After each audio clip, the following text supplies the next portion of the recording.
This entire military is one cohesive, dedicated force. And the threats to our nations, they don't sleep. They're watching our every move. Iran, Russia, China, North Korea, ISIS, Al-Qaeda. They may be watching this right now. Our military should not be mistaken for a cable news gabfest show. We don't care what you look like. We don't care who you voted for, who you worship, what you worship, who you love. It doesn't matter if your dad left you millions when he died or if you knew who your father was.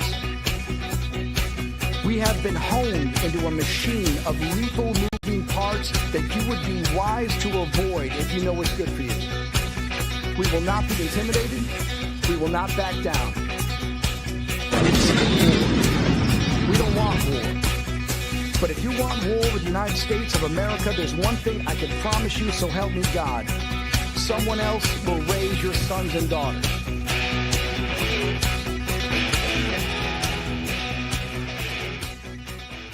Opinions expressed in this program are those of the speakers and do not necessarily reflect the views or positions of any entities they represent.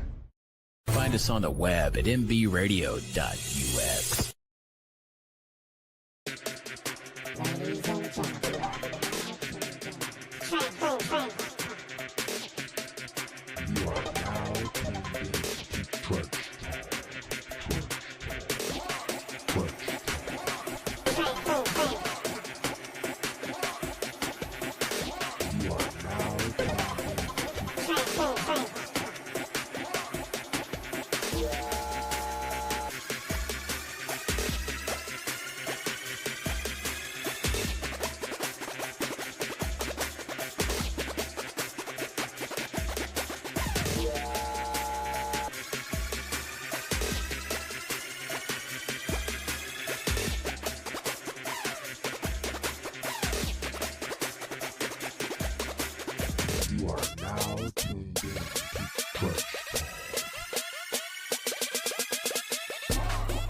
All right, good afternoon and welcome to another episode of Trench Talk, the Farron Dozier Show, Trench Talk US edition, Wednesday. What can I say? Just a lot of stuff going on in the world as we know. If you've been watching what little TV or what little social media or radio talk shows, however you get your news today.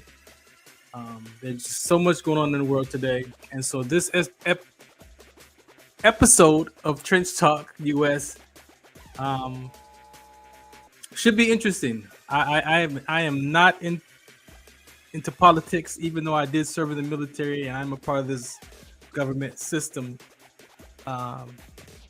We know that politics talk can get in the way of a lot of relationships, and so for me, you have to figure out how do you give up your opinion so that you can hear other people's point of view, right? Because sometimes our opinions get in the way. That's what I see. I see that our opinions get in the way to the point that we are unable to even listen to one another, right? And so if you understand that and you live from those conversations, then sometimes you have the strength and the power to set aside your opinion and to hear and listen to someone else's perspective or point of view or whatever that is. Because none of us are right or wrong in our conversations. And I believe that in our country, it's what's separated. We've already been separated.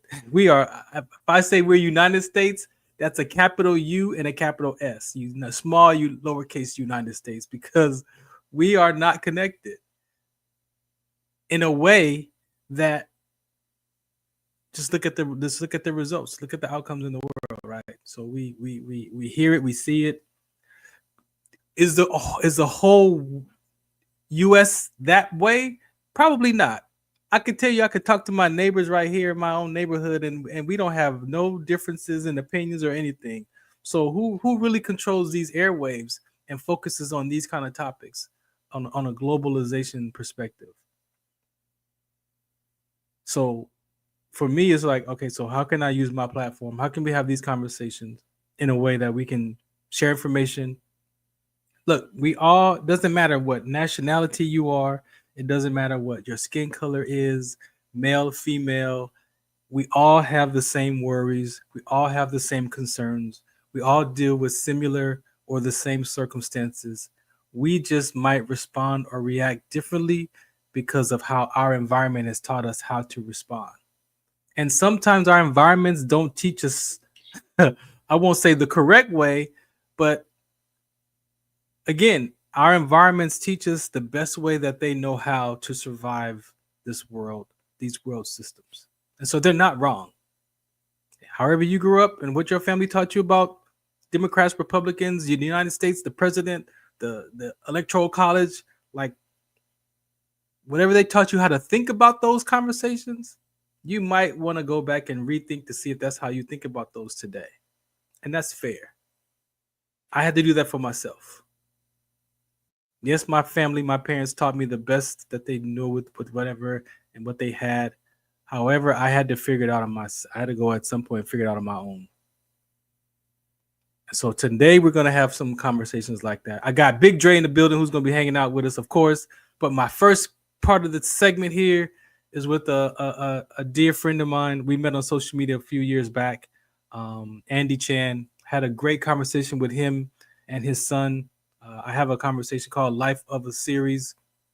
And the son to father, father-son conversation is something that is very important to me. And so had an opportunity to interview him and his son. And again, great family, great human being. He's in Canada, right? So if you see what's going on in the world today, and President Trump is doing what he's doing with all these different conversations of the world, and I'm gonna say this for myself. You know, the government system, they don't trust themselves.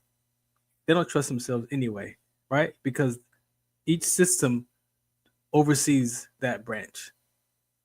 So President Trump can only do so much. He can only say so much, and maybe he can create these, documents to try and change stuff, but it has to go through a process, right? So I believe that a lot of times I hear people get more upset about what Trump is saying that he's gonna do versus he's accomplished in doing, right? So we can be upset about the rhetoric and the conversation, but there still has to go through a process. And so that's my view, though. And that's how I found my piece of in these systems, because I'm not gonna worry about what the guy's saying. He can submit documents and paperwork all day long, but if another system blocks that, then they can block that.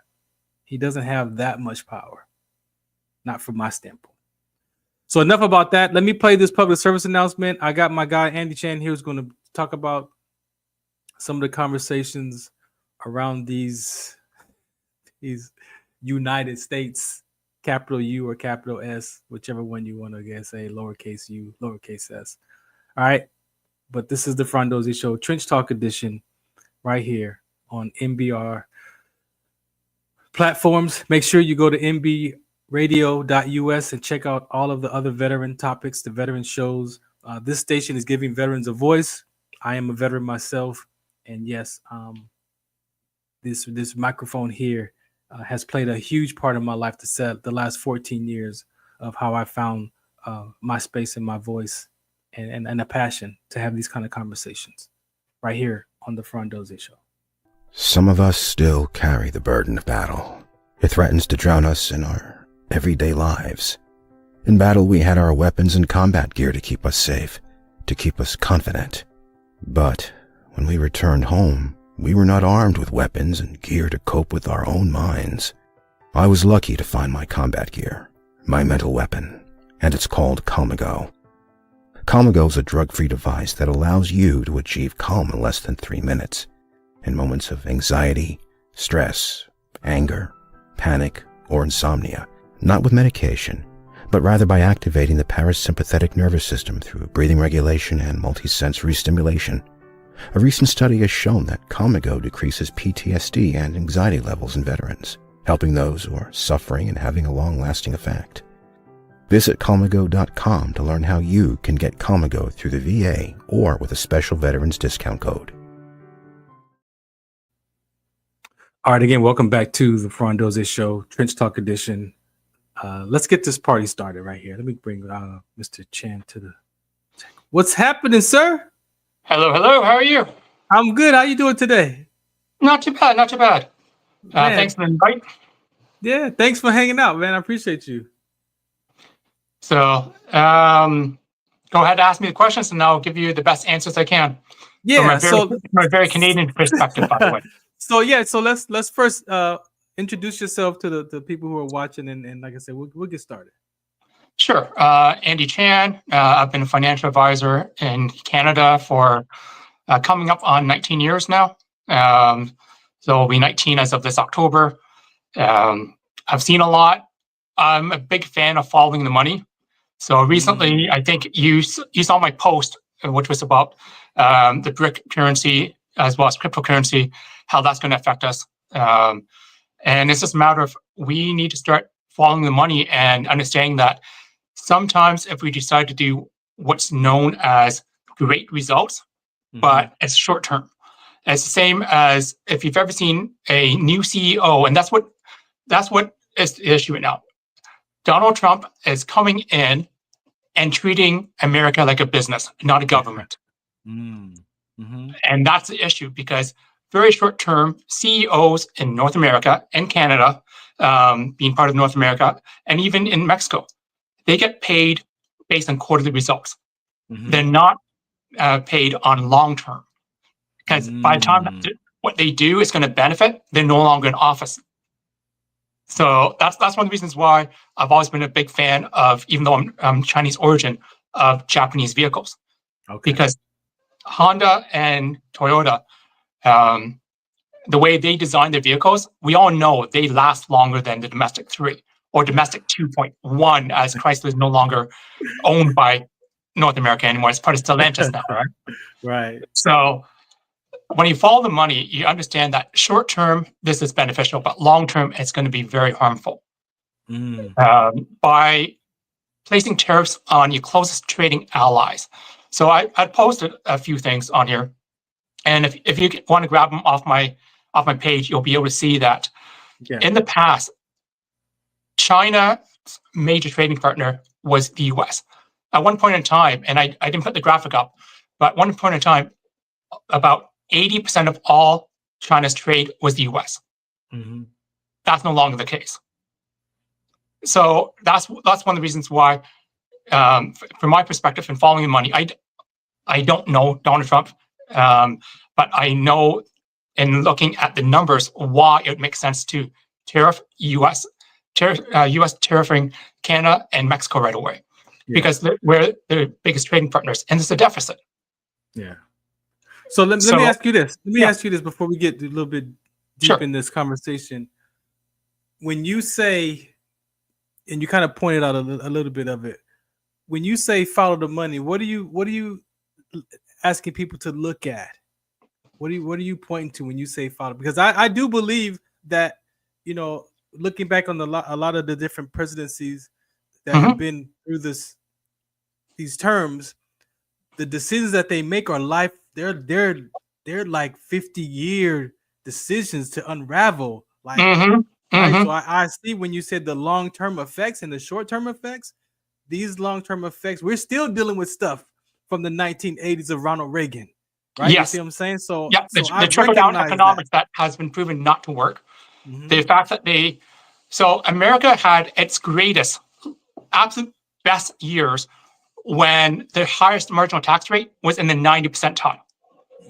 So what that means is that it was no longer incentive for someone to make $3 million a year, because they would only keep $300,000. All right, and that's not actually the way it works. The way it works with graduated tax systems, that the first amount you're only taxed 15%, then it goes up to 20, then it goes up to 30, and so on as you make more and more and more. It's the idea is that once you make over 250, that's when you actually are paying 90%. They did away with that. That's the whole trickle-down economics. Long term, it's not proven beneficial because you and I, as employees, back in the heyday of this 50s, 60s, and 70s, the typical CEO, when you talk about make America great again, okay, if you want to use that terminology, Yeah. the 50s, 60s, and 70s, CEO's income was at about 50 times the general average worker in their company. Wow. Now it's 1,000 times. Okay. And so instead of spreading the wealth like they used to, now it's all concentrated. Right. And that's, So that's the business mindset that you're pointing to, right? That's that business mindset you're pointing to, right? Yeah, that's the long-term ramifications of trickle-down economics. And what I see is going to happen if we don't write, I can't write because I'm not an American citizen, but if American citizens do not write to their senators, the senators that I listed who are up for re-election in 2026. So we have Democratic senators, John Testa in Montana, Jack Reed in Rhode Island, John Manchin, West Virginia, Sherrod Brown, Tammy Baldwin, Debbie Stabenow in Michigan, right across the river from Ontario here. Right. Bob Casey, that's in Pennsylvania. Those are the Democratic senators. Then you have your Republicans, Susan Collins in Maine, Lindsey Graham in South Carolina, Chuck Grassley in Iowa, Joni Ernst in Iowa as well. I'm not sure which. I must have did a typo. I apologize. Okay. I'm not an American, first of all. So the fact that I even know about this stuff should be impressive. Okay. Exactly. You're good. So here's something that is amazing. My wife, who is American, she does not know that senators get 6-year terms. She does not know that the Senate only 1/3 gets turned over every 2 years. Most people don't know that. Right. But here's the great news. If we really want to impact what's happening, 2026 is only a year from now. If you really want to make an impact, you start writing to all the congressmen, because every single congressman is up for re-election every 2 years. All right. Let's stop doing short-term for long-term. If you look at any decision you make now has long impacts. Right. An example, 1979, China enacted the one-child rule because the population was growing too fast, and they were worried they would not have enough food to feed everyone. Wow. Because they had the Great Famine in 1960, just less than 2 decades ago. Not that long ago. Right. So 19 years before they enacted the one-child rule, they had a Great Famine that millions, tens of millions of people died. So they did a very short-term thing of, hey, only one child. Do you know what the result of that as of today is? What the biggest issue that we have, not that we have, but what China has right now? What is that? The population shortage? No, it's not. There is currently a mismatch of eligible marrying age people. Oh my goodness. There's 35 million more Chinese men than there are women. What? There are 35 million more Chinese men between the ages of 20 to 35 than there are of women the same age. And that's the result of that. But that's 2 generations afterwards, right? Because think about 1979 to now. Yeah. Right? Yeah. Yeah, because 40 years of the generation. So yeah, it's 46 years. So a generation is typically 20 some odd years, right? So that's what happens, that all the kids who were born in the 70s and early 80s, they're not having kids. And if they did have kids, they only had boy kids. And now, because they only have boy kids, right? Male children. So we have to stop beating each other up, because US and Canada, we have the longest undefended border in the world. We have been friends for decades. Yeah. Okay. Every single time. So 9/11, when 9/11 happened, and all the planes that were supposed to land in New York and connecting flights couldn't land, Canada took in every single plane that needed to land, fed them, housed them, for weeks until they could move. And now this is how you treat out your friends. Short term, it's great. Short term, it makes you look great because all of a sudden, people who were even thinking about doing manufacturing elsewhere is now manufacturing here. Right. But it's not possible because the amount of money it takes to build a factory and tool it. That's the other side of that. It's going to be 3, 4, 5 years later. So it's not going to help right now. All it does is it places a 25% tax on every single American resident. All of a sudden, all your stuff goes up. The last time that we had a trade embargo, and they were doing a price on washing machines. All right. So all of a sudden, all those washing machines, even the ones when they're manufactured here, guess what? Those companies raised their prices 25%, even though there was no tariff. Exactly. Anyways. Yes. So let me ask you this question. Sure. Brazil, Russia, India, and China. Yes. I saw that they're the 4 emerging economies. How do you feel about that relationship? With USA and Canada? With Brazil and Russia and India and China doing what they're doing as far as their economics, the emerging economics for those. I can't blame them because every single time they want to do anything, because the U.S. Treasury after World War II was set as the world currency. Instead of having to trade and you don't know what your dollar is worth or what your currency is worth versus another, right? So instead of a French franc and a English pound having to trade and don't know what it is, they pegged their currency to the American dollar, and then they trade through the American dollar. Every time they did that, the U.S. benefited. That's the whole reason why the euro was created. The euro was created so they have one common currency, so they could trade with each other without having to go through the U.S. first. Brazil, Russia, India, and China, they got sick and tired of the one superpower that's available, which is the U.S., dictating to them what they should be doing. Right. So they've been in talks for a while.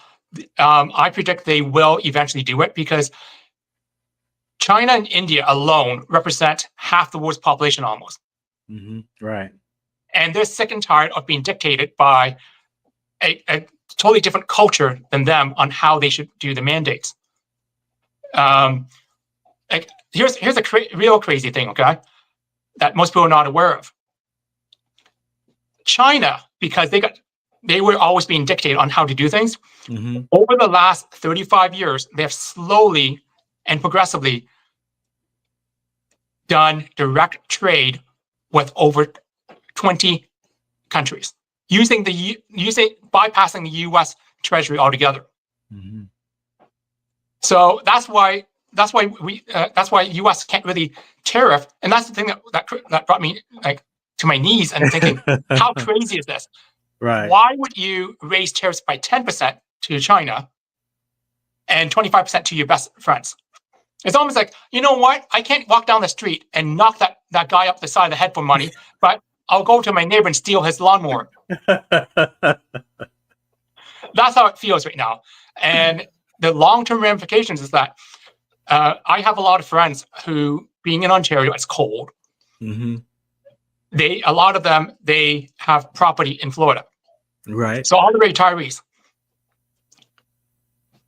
Last conservative estimate, and conservative with a small c, not the right wing conservatives. Okay.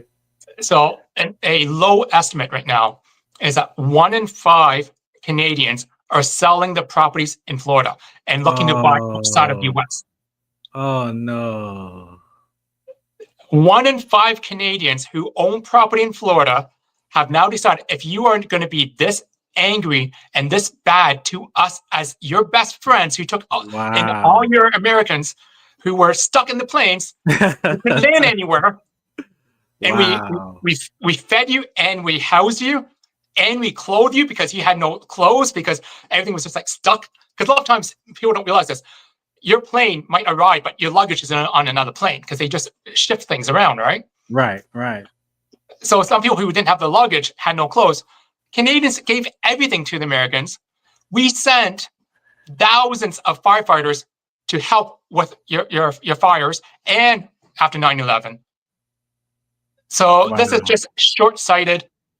Like, I need my grass cut. I'm going to go steal my French lawnmower right now. So from your perspective,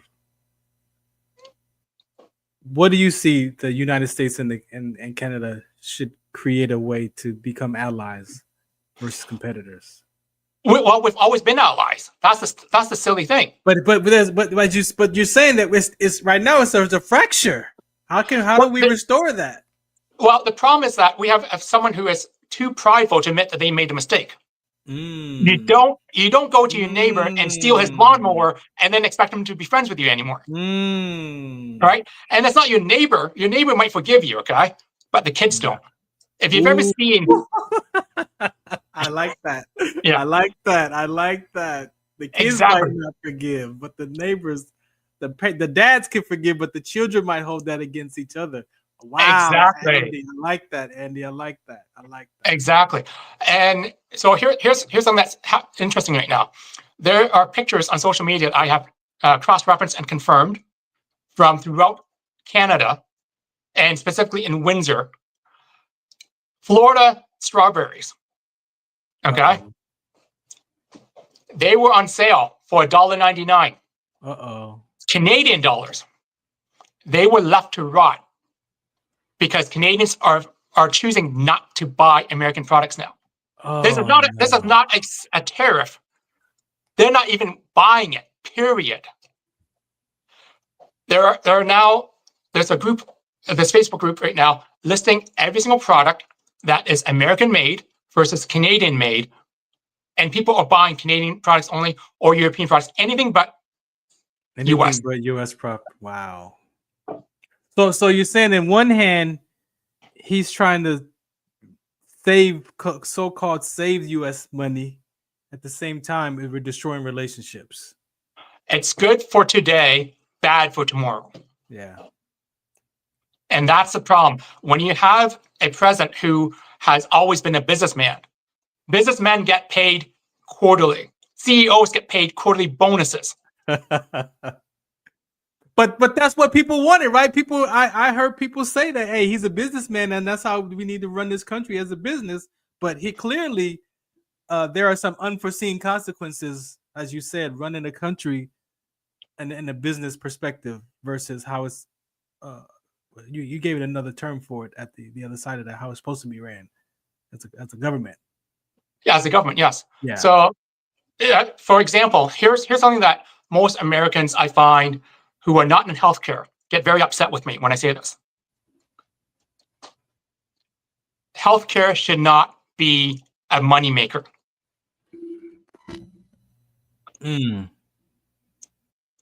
Look at how many people you know personally who can't get something done because their dentist, their doctor, their whatever is not in network. There's no such thing in Canada. It's either you have cancer, you get support. You don't have to wait to be in network. Right. But if it's for profit, it doesn't work. We all know about Flint, Michigan. Right? Flint, Michigan's water issues. Water. Right? For how many years now? It's still ongoing. How many years now? Yeah. But that's because they treated water our second most valuable resource that we need. You can survive maybe 5-6 days without water. All right. And instead of treating it like a common need that everyone gets access to, they treat it as a profit issue. Yeah. And look what happened. I could see that. So certain things, yes, make it business because it makes sense. But other things, you have to look long-term. There's a reason why when I look at, so the Japanese have something called ikigai. Okay. And they also have something called kaizen. So the kaizen method means improve a little bit every single time instead of trying to do a huge grand slam. Right. Last time I checked, 17 singles is equal to 1 Grand Slam. All right.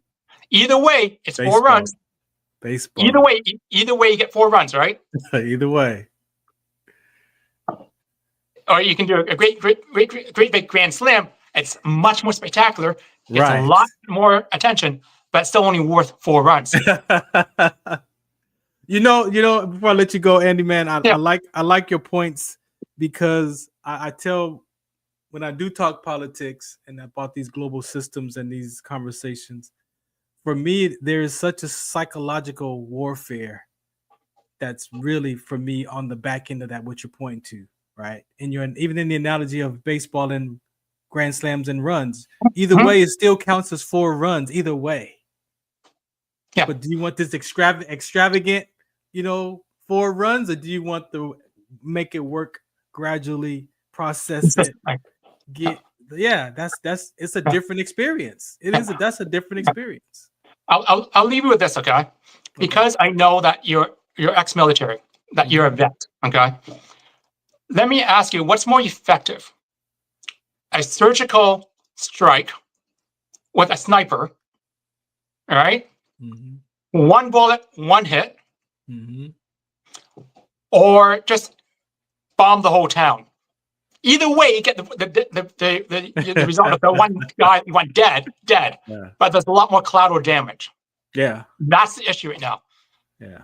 We have too much collateral damage, and that collateral damage, the dads might forgive each other, but the kids won't. I like that. Man, I'm gonna say this to you. You said about the Make America Great Again, right? The damage of making America great again goes back to the loss of the Civil War between the North and South. It goes back to the South being a Democratic Party, blue, and then Ronald Reagan coming in and changing them to red. But the mindset never changed. They still have the blue state mindset, which was what? They want power in the state. They want to control everything by the state. And so for me, when Reagan did that and goes to them and says, hey, you should be over here with me because the government's your problem. I'm like, how can you say the government's your problem and you are part of the government? How did people fall for that? Like, how did people fall for that? And here Trump kind of did the same.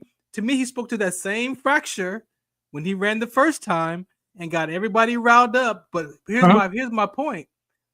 The Republican Party today have the heart of the blue South mindset. Yeah, the blue collar workers. Yeah. Yes. Yeah. And that's how I see that. What I see is absolutely amazing is that everyone who's blue collar who voted for Trump are now hurting the most. I know that every single person I know who loves alcohol. Okay. I'm not sure if you're aware of this. Ontario, because of the laws, is the sole wholesaler for any alcohol coming into Ontario. The Ontario government. Wow. They took all alcohol and boxed it up and put it away. Not available for sale. Other provinces have since followed suit. And here's what the scary thing, okay, that most people don't realize. Ontario alone sells $950 million of alcohol from the US every single year. Wow. Of which, here's a real amazing thing. Talking to my friends who own restaurants. Yeah. And my son works in a restaurant. In the smaller restaurants, they have pivoted and they have decided to no longer, once they run out of, like some restaurants are not even going to serve the American alcohol. They're like, you know what, we're going to box it up and we might sell it later, but they've already made arrangements to buy alcohol from within Ontario. Wow. And anywhere but the US until this tariff that was placed on, because it was the worst deal that was ever made. Who would sign that I'm sorry. You signed that. You created that. Right. He's like, who signed that? So I think the hardest thing for someone who has always been able to say they're successful Yeah. to admit is that maybe, just maybe, that way doesn't work anymore. Thank you. But like you said, for me, the psychological aspect of it is, if my pride is in the way, I can't do that. And that's why the way that you do that, right? I don't care how prideful you are, but if you have 435 new Congress people all getting screamed at with letters, and that's one thing that people do too much nowadays. They go on Facebook, they go on social media, they complain. Opinions all day. Right. That is very easy to ignore. Mm-hmm. Very, very easy to ignore. You know what's hard to ignore? 100,000 physical pieces of mail mailed to your office. Now that's true. So that's true. Anyone who's listening to this podcast, I implore you, please. I'm going to ask Farron to share my post. I made it public. Are you still there? I'm letting you have the floor. Go ahead. Okay. So I'm employing all my friends and family who are American, and anyone who's American who's watching this. Please go to my post. Farron will share it. There's a list of Republican senators and Democratic senators who are up for re-election in 2026. Every single congressman is up for re-election. Flood their offices with physical mail using your post. It's hard to ignore 100,000 pieces of mail saying, hey, why are we being mean to our friends? Hey, why are we taking our friend's lawnmower and expecting them to be okay with it? That's what needs to happen. That's the only way you can combat that, because I don't care how proudful you are, when you have that many people saying no, it will make a difference. You can decide, hey, I want the short-term gain, and you'll end up with a lot of long-term losses. That's what's happening right now. That's why China is now, they are giving people not just opportunity, they're not just saying, hey, you can have more than one kid. They're giving people money to have kids now. And it's going to be swinging too far. We need to just stay the course, find a way where we can get a little bit better every single year instead of aiming for the Grand Slam. Grand Slams are glorious, they're exciting, but I would rather get a whole bunch of singles that still equal 4 runs. Or a better example is, since most of the people here, I believe, are vets and ex-military, do you want to use a sniper to take out a target, or do you want to drop a nuclear bomb? Either way, the target gets killed, but one way has a lot less collateral damage. And that's my plea to all my American friends and family. And thank you, Andy, man. I appreciate you, man, for hanging out with us. I really appreciate your share and how you framed the conversation for me, man. Like I said, I don't really get into these topics, but when I saw your post, I'm like, let me listen. Like you're in that country, like you see it firsthand. So I'm grateful that you accepted my invitation to come in and share your perspective, bro. I really appreciate you today.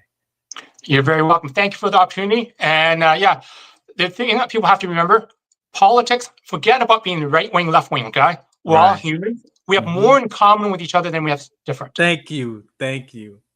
That's my point. Yeah. That's my point. Yeah. Canada and US, Tom Brokaw said it best 15 years ago. Canada has been the US's best friend for decades. Don't take my lawnmower. Knock on the door, ask me to borrow it, though, at least. Exactly. And then fill it with gas, clean it up, and we're good. And but don't just take it from me. All right, Andy, man. Thank you so much for your time. Enjoy, man. Appreciate you. Right. Say hello to your family, too. Thank you. I will. Thanks. Bye now. All right. Bye-bye. All right. You heard it first right here on the Farron Dozier Show, Trench Talk Edition. We dibble and dab in a level of politics that I understand and relate to, but it's always, nice to have someone come and share their perspective and hopefully give you some thoughts, right? Like you said in the end, we're not different. I said it in the beginning, we're not different. We have the same worries and concerns and circumstances, and sometimes we just respond to them differently, right? In the best way that we know how to survive those moments in time. But as he said, sometimes we do things. I've made some decisions in my life from 12 years ago, 13 years ago, and today I'm still experiencing the unforeseen consequences of making those decisions. Like, we got to be able to tell the truth to ourselves first. And sometimes we do things in short term that can have a long-term effect on us, especially if we don't see the full scope, or at least take a moment to ask questions to find out, hey, if I what happens if I do this? What do you think would happen? Have you done this before? Yes, this is at a human being level. This is at a conversation level. But how is politics any different? You know, how is it that you can make these decisions and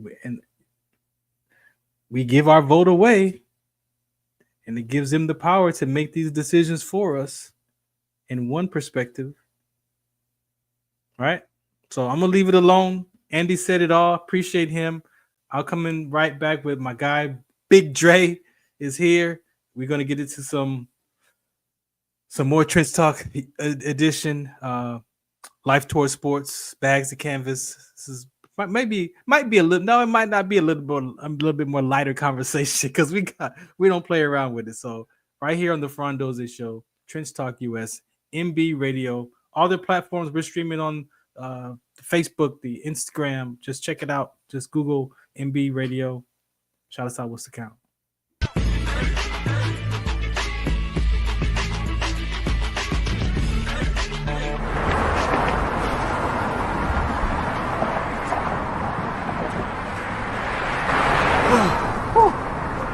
Hey, what's up, man? How you doing? I'm blessed, my brother. I'm good, man. I'm good. Hey, did you see the game last night? Oh, that was a good game. But did you see the shot? I lost money from that shot. Oh, man, that shot was cold, I man. hated it, but it was good.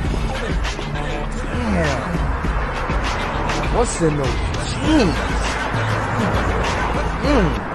You really want to know? I do. Exhaustion, muscle spasms, asthmatic issues, unexpected sickle cell trait crises. Damn. Are you serious? When I was young, I found out I had sickle cell trait. My mom's told me, but I ain't have no knowledge of it. But when I got older, I had a child, and the doctor told me my daughter has sickle cell trait. You know the facts that both parents have sickle cell trait? There's a 50% chance the child may have the trait, and 25% chance the child may have the disease. Hey, that's what's the count. Do you know that 2.5 million people in the United States have sickle cell trait, 300 million people globally? I didn't find out I had sickle cell trait until I was in the Army, 10 years. Next thing you know, I had a sickle cell trait exertion site. Sickle cell? I thought that was a black gene or something. Nah, man, the Latin community is number 2. 1 out of 36,000 babies are being born with sickle cell disease. You could be Caucasian, Mediterranean, European. You gotta know your bloodline, man. There is an inherited gene in our community that has been forgotten. The name is sickle cell trait. WDCONSCT, also known as What's the Count, is out to bring awareness, education, and prevention to people all over the globe. Want more information? Call us now at 323-215-5384 or visit www.wdconsct.org.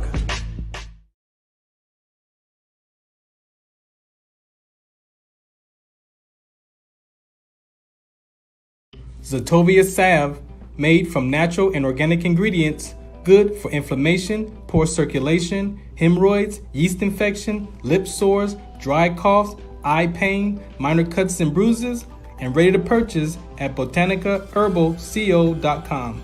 BOTANICAHERBALCO.com. botanicaherbalco.com. This is Farron from the Farron Dozier Show, 8 p.m. Pacific Time on KCAA Radio, 106.5 FM, 1050 AM. Also streaming from the KCAA Radio.com website, the station that leaves no listener behind, and MBR Radio. That's right, MBR Radio on all their streaming platforms, including MBR Radio on Roku TV, Sunday nights live, 8 p.m. Pacific Time on KCAA Radio and MBRradio.us. The Farron Dozier Show. For more information, search farrond.com. All right. Welcome back to another episode of the Farron Dozier Show, the Trench Talk edition. Yep, you can catch me on Sunday nights at KCA Radio, 8 p.m. Pacific time. Another episode of the Farron Dozier Show. That one is more of still a variety talk show. I do some veteran talks over there too, but that's more of my variety show, sports talk, things like that. So, all right. So, what can I say, man? It's been a pleasure these last few weeks working with Big Dre here, man, and he has truly been a blessing. Just the things that he's been up to in his life, and ready to share that with the community on a whole nother level, right? I could put it to you that way. So let's just get you on the table. All right, you mothers. All right, you mother. Y'all my way, What's happening? What's happening? Doing it, man. I'm chilling here at the house, man. A little rain, working on some projects out of Dayton, Ohio. Okay. Working on some stuff. I got some stuff going on in Dayton, Ohio. It's gonna be big, and I got some things going pretty intense. We had a little stint with the law on Saturday in Huntington Beach. crazy. But first of all, how you doing, man? Man, I'm good, man. I'm blessed today, bro. Like I said, this Wednesday is one of my set aside as my radio show day, so we here live. So I'm in it. What do you think about what Andy had to say, man? Do you got anything? Man, that was deep, man. It was, man. And you know what? I always said I have some of my best friends from Canada, and I was a real good friend. I lost a friend almost 15 years now. A couple days ago, Corey Haim. Corey's mom, Judy, is a good friend of mine. I try to stay in touch with her as much as I can. She's been battling some health issues, but Canada was a great place. I went on tour with the Black Eyed Peas. We had a great time there. Got treated like specialty.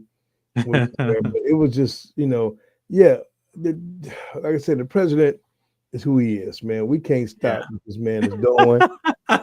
Keep on talking about, oh my God, he gonna cut Social Security, he gonna cut Medicaid, he gonna do that, he gonna do that. People, just get your paper. Right. Figure out something. Get up. The ones who need to be on a government assistant, I commend you. People who sleep in their cars, I commend you. I pray for every night. But these folks got 2 arms, 2 legs, and ain't coughing, ain't spitting up blood, ain't no needles and anything. Why are you on there getting assistance? You taking that money from these vets. So that's now you're on the other side of that conversation. See, that's and then but then we going on in Canada. We putting taffy on that and making it harder for us to even buy the goods we need in America. That's going to really kill our steel industry. And 25% is 20% is a lot. People don't understand what 20% means. So you making $400 million, 20%, you do the math. So now your eggs at $75 a dozen. And then I'm gonna go out and find some baby chicks now and raise my own chickens in my backyard. So now all your neighbors you have every morning. What you gonna hear from now? People will be like, man, everybody gonna have a chicken farm now around here. It's not about fruits and vegetables no more. Now we gotta have our own chicken coops. Oh man, you gonna have all you gonna have on steel mills, wood mills. You gonna have own stuff, man. You gonna do import export. It's crazy. Yeah, and that's a whole world by itself, man. Talk about globalization. And globalization, whole world. And you know what's gonna hurt too? It's gonna hurt the pocketbook consumers. No more going to basketball games, baseball games. It's gonna be hot dogs. Be $72 for a hot dog. $150 for the chili cheese fried, and $25 for a drink. You know what I mean?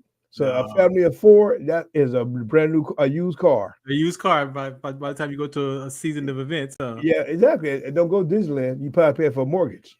Yeah. So it's gonna be crazy. I appreciate him for coming input. on. And he's right. We should get together people and write our congressmen who's in our district and say, look, y'all just make the president think about it for a while. Say, okay, now your boy's stock is just tumbling. Elon Musk is about to bust his head wide open. People torch his trucks and all this cyber trucks. They're on the road now. See, you're doing neo-Nazi stuff. You're doing the people wrong, man. You're doing the people wrong. You can't be doing this stuff. Can't be doing that. People don't do all that. You ain't do that, but not America. Had a little South swastika, and it burned him up. So but it's going to be intense. And what I was talking about today, we talked about what our topic also was about today, in the politics and sports. And how sports, how that's a business. That's $1 billion. What? Oh, another $1 billion world. business, another Sports world of world. business. And if for y'all who don't know, who fought for football is a nonprofit. And people don't understand that. And that's football league is a Wait. nonprofit. The what? National Football League is considered a nonprofit. What? And see, how do you think most athletes make their money? Okay. When you're owner of a football team, No wonder. think about it real good. Dallas Cowboys worth what? Their franchise team probably worth billions. Same as the Dodgers, Yankees, the Mets, all these teams. And look at it how Shohei Ohtani's contract. Now I'm gonna break it down for y'all. People who understand baseball. He got $700 million. He referred $2 million a year. Now, at the end of that 10-year career, he's owed $620 million. See, and it's like, what we do here? He said, But since most of his investors, just the Japanese soda pops, the K-pop stuff, and then pay for most of his salary already, all the endorsements. All the endorsements, huh? He don't need that check. So when he get through, Dodger, he already paid for the Dodgers. Oh my gosh! And he the same don't goes need for the check. Same with the pitcher. His pitcher, they get $300 million too. No problem, because same thing. If in the same country, now they go into Japan to pay, get the Giants over there.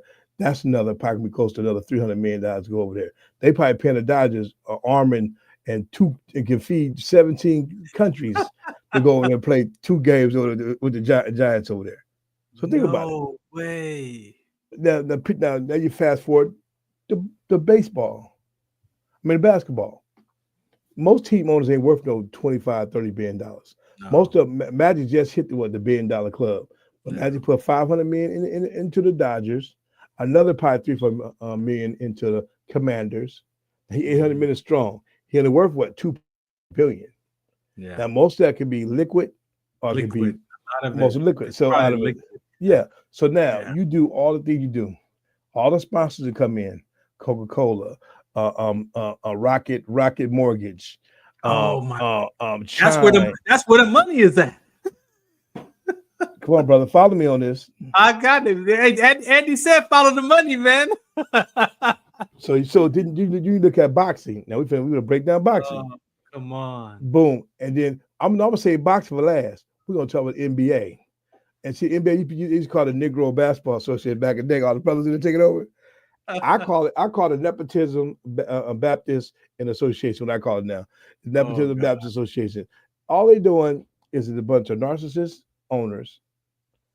These players, you saw the Boogie Cousins interview. Yes, man, that changed. And it changed my whole perspective, like you said, bro. The trial and tribulation we go through, like a service vet. It's like in changing your whole perspective of how you play the game of basketball. Now, what do you think going through LeBron James' mind? Now, I'm not a huge LeBron James fan, but I love LeBron, the way his athletic body stay in shape. You can't hate on a man who put $2.7 million into his body to keep it 100% healthy. How you get mad at the man? Then you want to play his head on the son.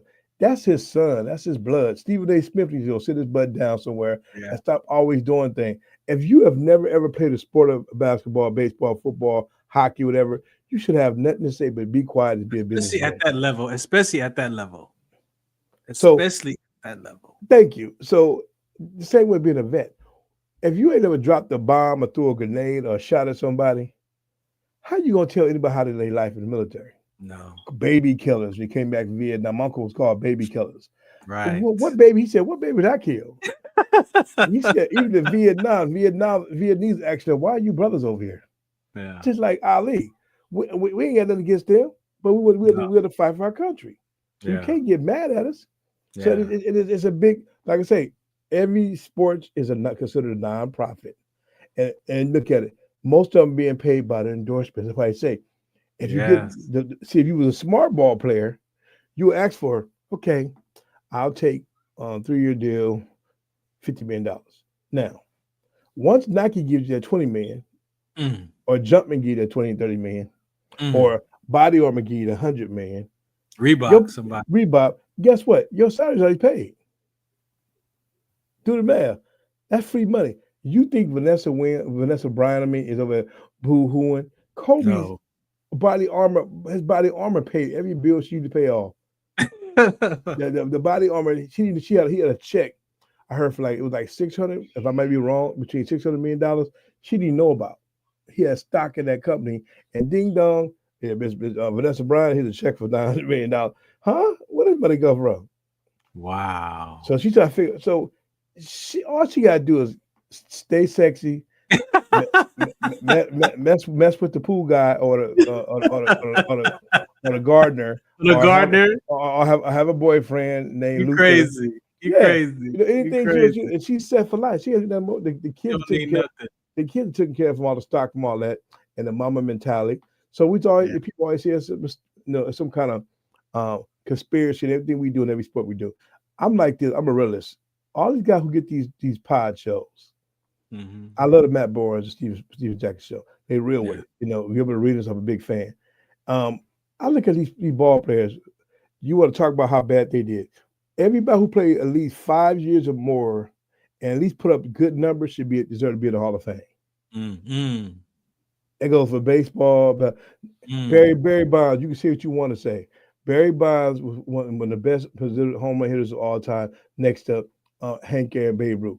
It was easier to hit a ball over the fence with Babe Ruth time because the ball wasn't as flamboyant. It's more, as the time went on, balls got lighter. So, of course, muscle. But you can't say roids. I use roids. Roids make you hit a baseball fast. I don't know what the people be thinking about. And then you get mad at Pete Rose bet on baseball, but he don't deserve to be in the hall. Right. All of that. Come on, man. They was talking about their legacy, the legacy behind it's his it. legacy. How good was? Oh, so he bet on it.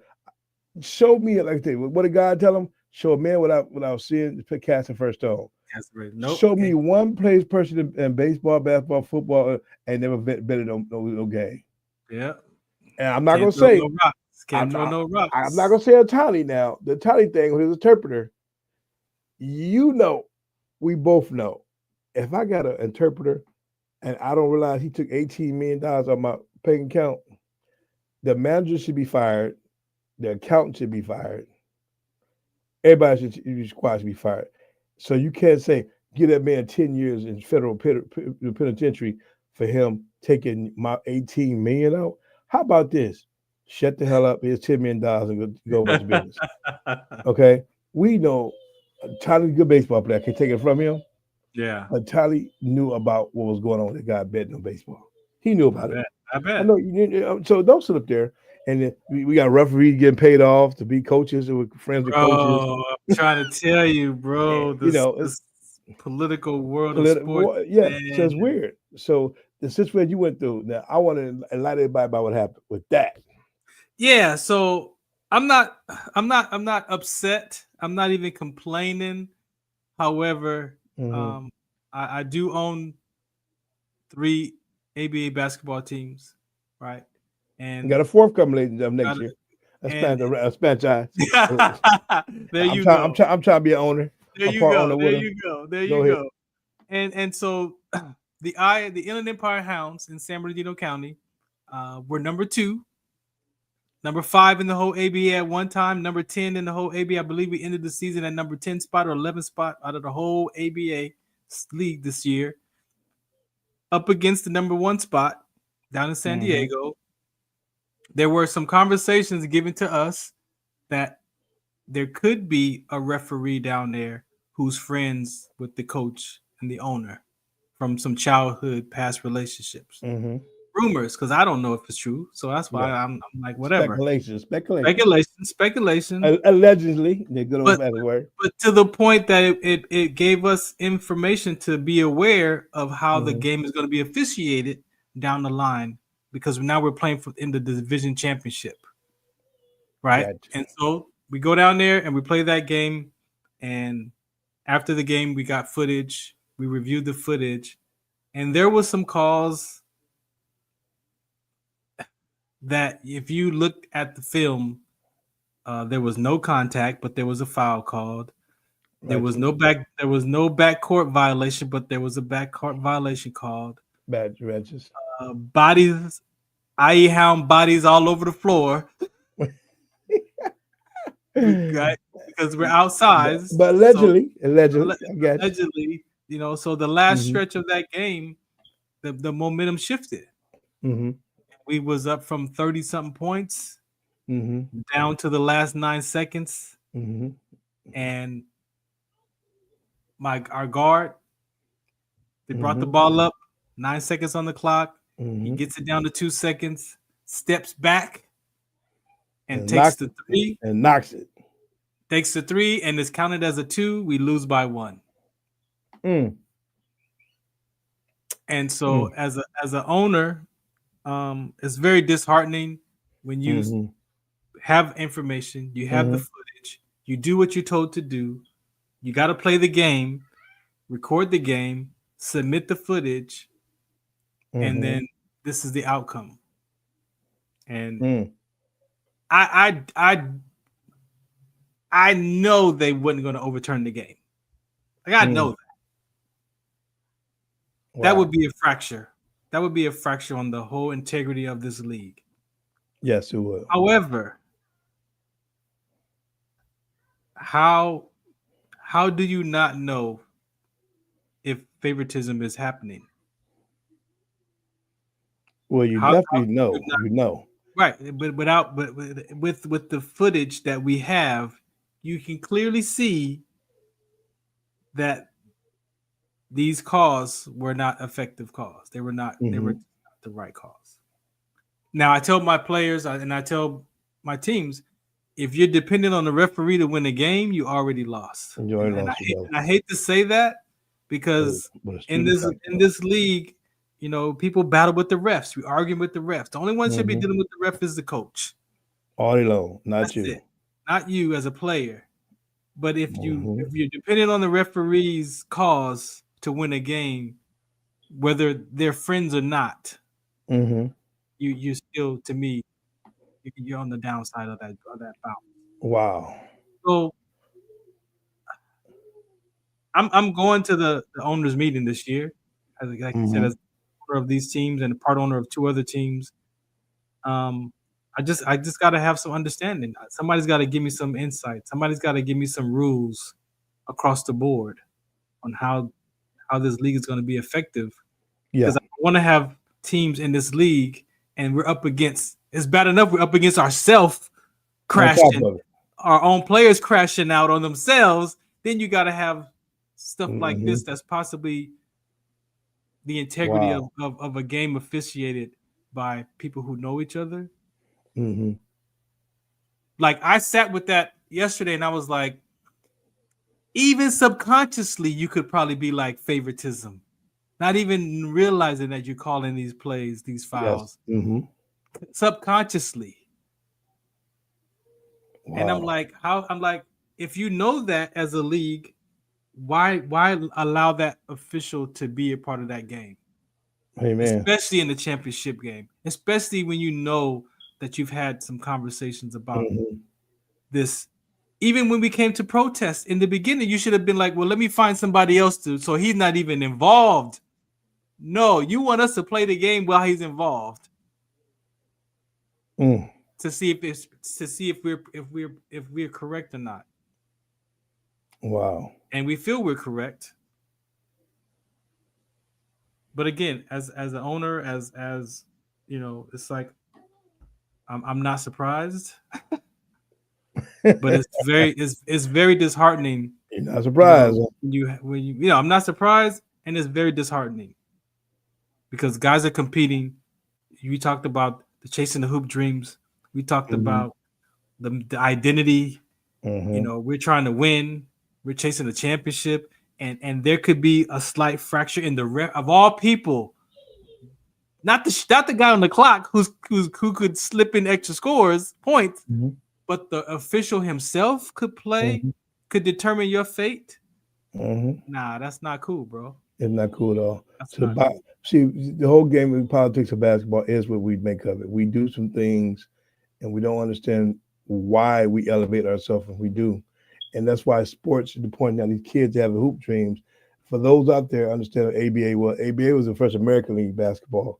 Doc Mhm. J, Daryl Dr. Dawkins. J. Oh my God, Moses Malone. A lot of people got started fresh out of high school and went over to ABA to get a name for himself and went right into the NBA. And ABA is still relevant with the NBA to help players get that chance to play ball. And for y'all, all you ball players out there who think got skills, man, give your boy a holler. For Dozier Howard, man. You got a special team.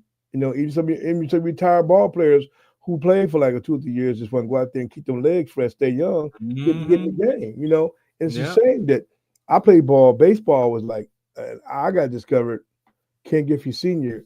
was out in Vegas doing some stuff, and 1990, it was like 92, and you know, and he was up there. He was managing the San Bernardino Spirit at the time. Was the Mariners.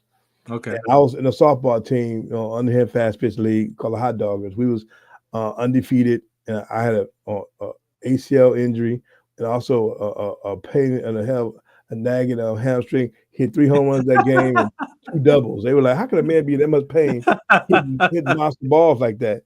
And them balls are coming 60, 70 miles an hour underhand fast pitch. Yeah, I'm destroying them. He said, my friend said, "Man, I guess why don't you meet me and Ken Griffey?" I'm a huge Ken Griffey Jr. fan. My whole room was pasted on the wall with Griffey stuff. The meeting father, the legend, man. And so I got a chance to go try for the Mariners, man, and not in the 90s and made the first 2 cuts and got a chance to the big. And I'm telling you, man, minor league contract, you sign $1 million, $2 million contract. Yeah. But you should earn that. If you ain't got no skills, you can't be complaining about trying to go hold out. The biggest, to me, default right now is Juan Soto. He got more than Ohtani, $765 million with the New York Mets. You see that game against he had a preseason game. They hit a ball to a routine fly ball most kids would catch. And he made the catch of the day. Missed it by, I don't know how he missed it. And it's all in that. He catch how I catch. $765 million worth of catching. People like, wow. How I catch. So he went. He playing about the Yankees. Went over to the he played about the San Diego Padres. Went over to the Yankees, and then so everybody's gunning for the Dodgers this year. I'm not really a huge Dodger fan where I used to be back in the day, but I love LA. Got squads, and the Lakers are trying to rebuild, and they're going to have to rebuild behind. They gotta get one more big man behind Luch. They're gonna have to. Yeah, because you still got to win a game against the Boston. They lost to Harvard against Boston. You still got to go when the East is in the house. Oh my God, danger. More physical play.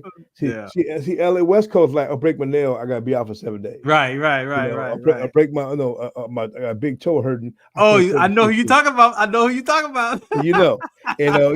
And the East man broke fingers. He put it back in place. But number 24, rest his soul. He dislocated the finger and he wouldn't put it back in place anymore. Yeah. And then your boy Riley Lott broke his finger, put it back, and still played the game against the 49ers. So them was real Amazon men who was masters of men who played ball. They didn't hurt the nail, and I'm out for 6 weeks for the nail hurt. Yeah. It's a different. The difference is you run down the court, and the problem is they forgot the love of the game. Yeah. Like Shaq say, when you love the game, that's how you do it. Charles Barkley won 1 ring, but he's still a Hall of Famer. He had a hell of a career. Yeah. You gotta give it to him. He had a hell of a career. You know, Clyde the Glide, yeah. He had a hell of a career. You can't hold that against him. And the most phenomenal best dunker next to Dominic Wilkins, Vince Carter. But that's what Cousins was saying in that conversation. He's like, you could be a great player on one team and then get moved and not by choice to another team and become trash on paper. Big time. Because of the team. 3 rings. He got 3 rings. Bro, Robert Ory got. People don't really. We don't talk about his rings, do we? He got 5 over 5.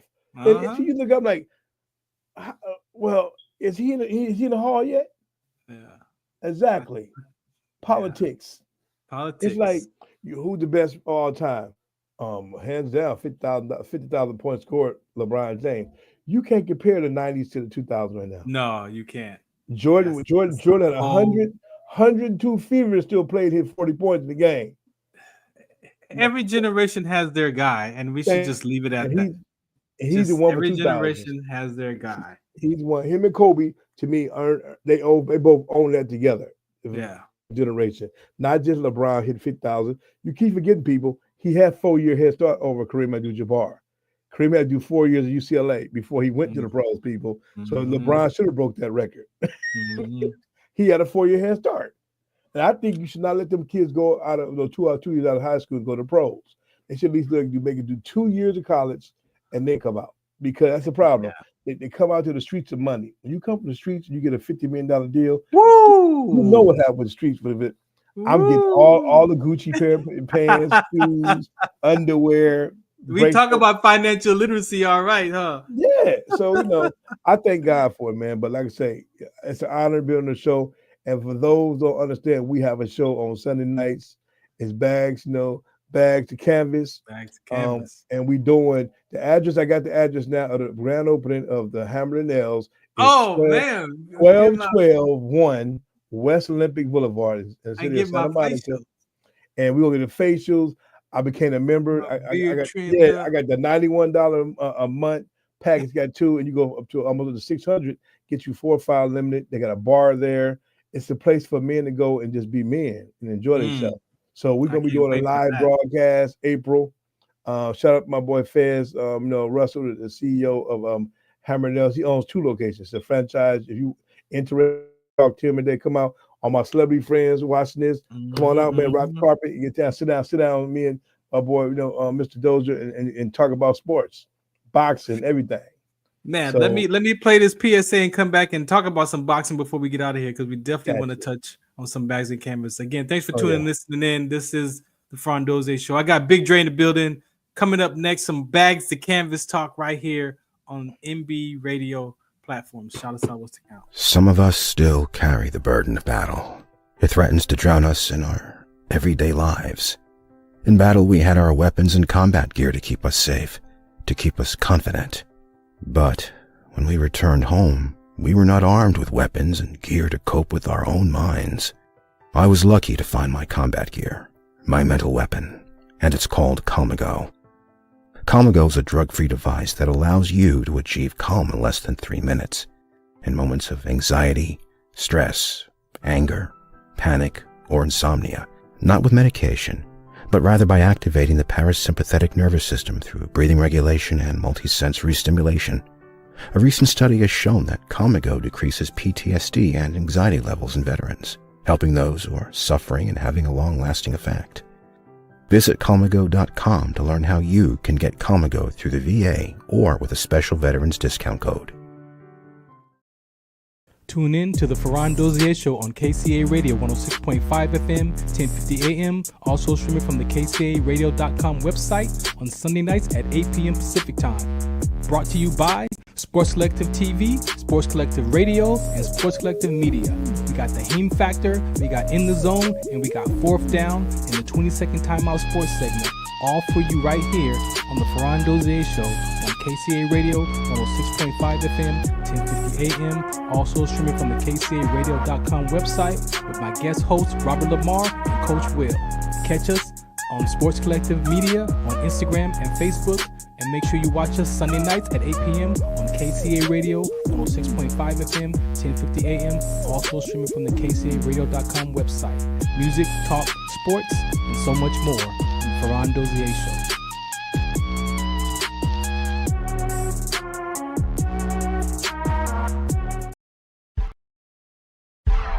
I just wanna breathe this name, my God.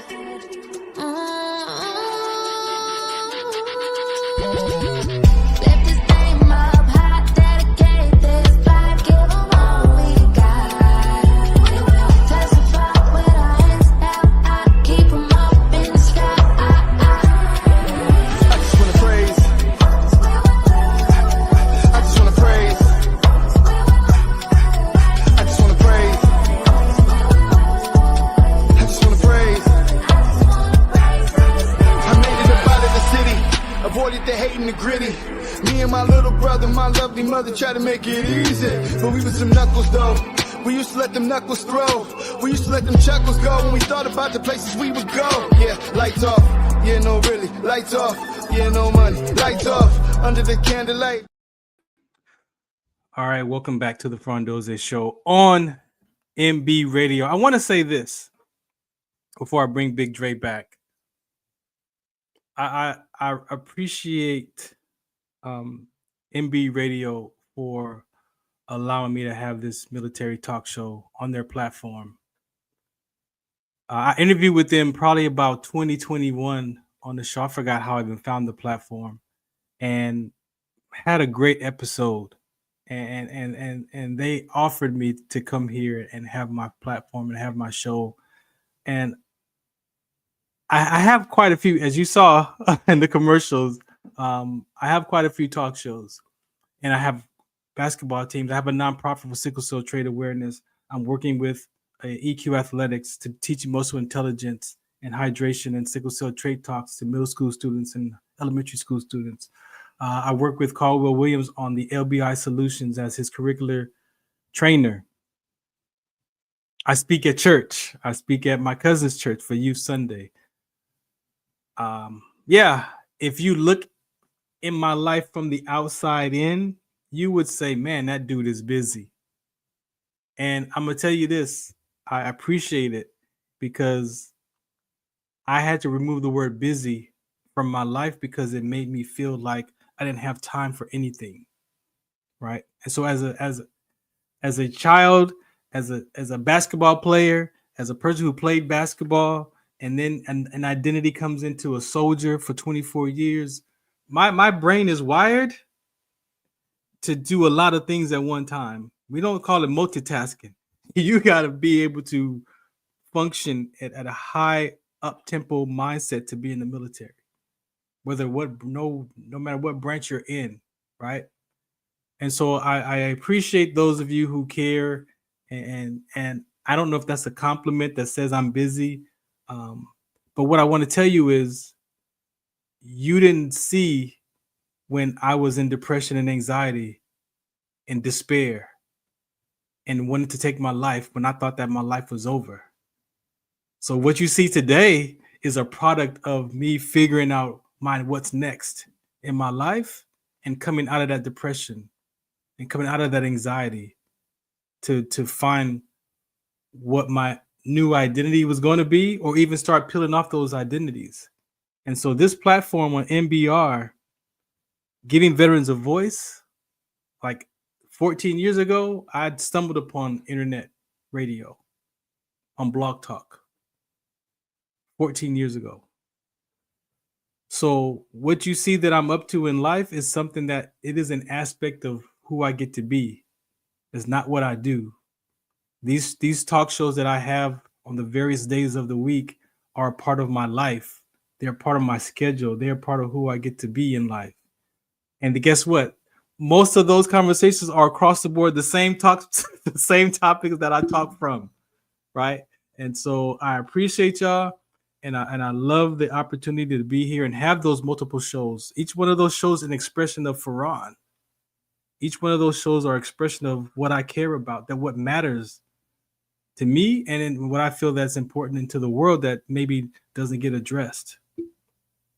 But I want you to know that this microphone that you see right here, God used that to give me something to attach myself to save my life. So that depression, that anxiety, yeah, I have to manage it. But I removed one of those of the willingness to die. Like, I don't want to die. Like, I felt life was over, but do I want to die? No. I found something to give my life to.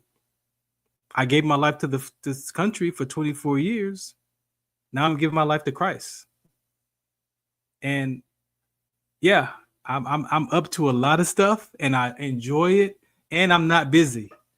I have lots of time because I create my time. And that's one thing I want my veteran community to understand. My therapist had told me this before, and in the midst of it, I didn't get it. But he told me, you have to scale your life back. And I'm like, I don't want to scale my life back. No, I want to play ball. You can't play ball like you used to. You can't exercise. You can't do the things like you used to before your injury. But my mind didn't want to see that. My mind didn't understand that.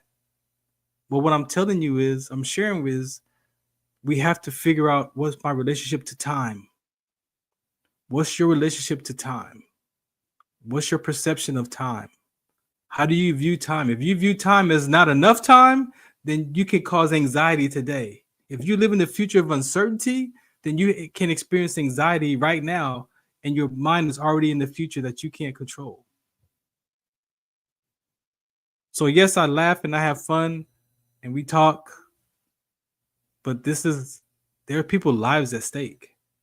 The veterans take their life one every 65 minutes.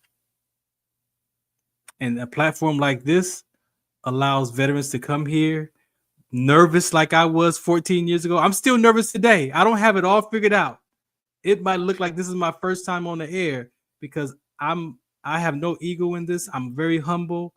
I want to have a conversation of things that matter, and it comes out how it comes. Especially when you do a live talk show, it's gonna go down how it go down. The camera might freeze, whatever. We got to make it work. If you want to be live, I could pre-record it and make it all pretty for you and post it.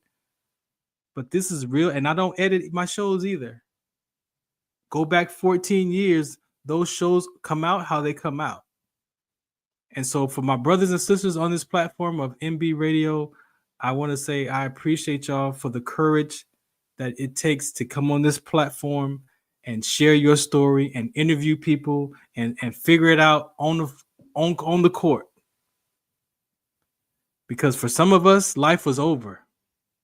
For some of us, I was 10 minutes away from taking my life. And a 10-minute conversation like this could save someone's life. So we don't take these for granted. On the spiritual aspect of it, I appreciate God for blessing me to have this conversation, to give me what I'm talking to you from my mother's womb. That sickle cell trait, I was born with that sickle cell trait, inherited, and almost died from that gene. But here I am, speaking from it, educating others so that they may have an opportunity to understand what's going on with their body, right? So I appreciate y'all for listening in. I got a bunch of shows for at Farron Dozier if you want to catch them. But this is who I get to be. This is not what I do. This is a part of my life, and I appreciate Big Dre, who is also a broadcaster on the side too. And he sees the vision. He caught the vision. I caught his vision, and here we are moving this thing forward. Shouts out to Ilya Daily. Man, Ilya Daily's been with me since 2015. We always at LA Talk Live. Let me tell you, LA Talk Live had shows with cameras in 2006 before they was called podcasts. That's LA Talk Live. We had cameras. We had Live 365. We was playing music, paying royalties. I had a 4-hour show at LA Talk Live. I mean, we had fun at LA Talk Live. But I want you to know that the veterans that you have on this platform, on MB Radio, we're all working out our traumas from whatever they come from. And all of us are looking for that what's next. And finding this microphone and a place to share our stories is very important, and we don't take it lightly. All right. Shouts out to MB Radio, Farron Dozier Show, Trench Talk Edition. Sir. What's up, man? I had to get that out of my system today, bro. I salute you. I had to let it go. I had to let it go, man. That, and you should. Us vets, we go through so much, and being on the ledge and not having the right person to talk to, bro, can push you. Yeah, I tell you all the time, man.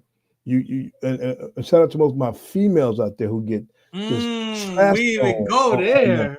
How they get trashed on them ships, on land, and how they get the harassment thrown at them. I mean, it's just, man. And I got to commend my sisters out there who put up with all that. I had a cousin Navy. She did 2 years, and she's planning on 4. She got out after 2 years because the harassment was so bad.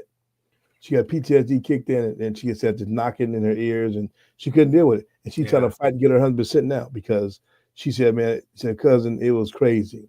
I thought I was going away to travel, see the world, and serve my country.